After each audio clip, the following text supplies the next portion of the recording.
We are here at the exhibition of the European Conference on the Future Internet, ECFI, and this is the stand of FINESCE, the energy use case project. I'm talking now to Professor Antonello Monti, who will explain to us this use case. Welcome, Professor Monti. And what are you showing here? What is this? We have here one example of smart grid technology. So what is the main application about FINESCE? So transforming the energy grid from the old-fashioned systems to a system operating in real time, where we have to constantly balance generation and load.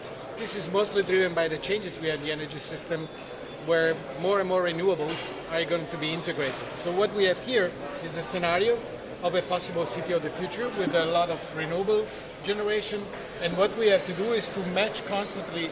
That's a game which is emulating what the real control would do, in which we have to balance load and generation. Generation changes because of weather, load changes because of user, and we have to constantly balance. And here, in a sort of a game, emulating the load, the real algorithm, we have to try to make the network happy, changing the position of this to represent one of the flexibility we have in the system, until we make the substation now happy, which is currently red, means we are not doing good. So we have to balance the system, and now again in trouble, we have to be very fast, playing the video game and make it green. It means we have now the network in a stable operation. That mimics really the real-time changes, which is the new situation in the grid compared to the plan. That is what we had in the past. So what does this have to do with the future internet? How is this driven by future internet technology? Well, what happened in the future grid is a data-driven system. So the internet is a key enabler to allow this tremendous flow of data that will enable a real-time balance in the grid.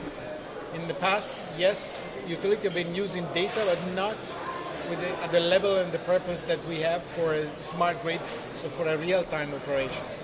And in this case, for example, the specific demonstration deals with cloud applications. So cloud technology will be used to build a virtual power plant, so an aggregation of generation from renewables. So that sounds very easy as you explained it now. However, I assume there are lots of technical challenges. So what's most challenging now in making this happen? Well, in the energy sector, one of the challenges we expect to face is that the system is an extremely fast system.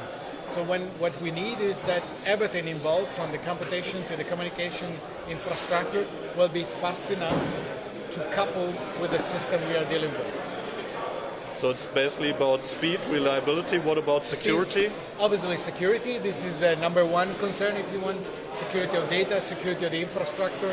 And the energy system is the, let's say, the blood of the overall ecosystem of the economy. If we lose that, we have a tremendous damage, and it can be calculated in the order of billions by an hour of outage. So yeah, security is definitely up in the agenda as well. Okay, and you're building in to the system security of the data. Yes. And that we take different aspects. Here we're dealing with generation. We have one aspect of security of data. In other work packages, we're looking with customers, and customers are going to play a critical role in the future grid. And then security and privacy of data is another element very important, because we have to deal with customers. Okay, thank you very much, Professor Monti. Thank you. Pleasure.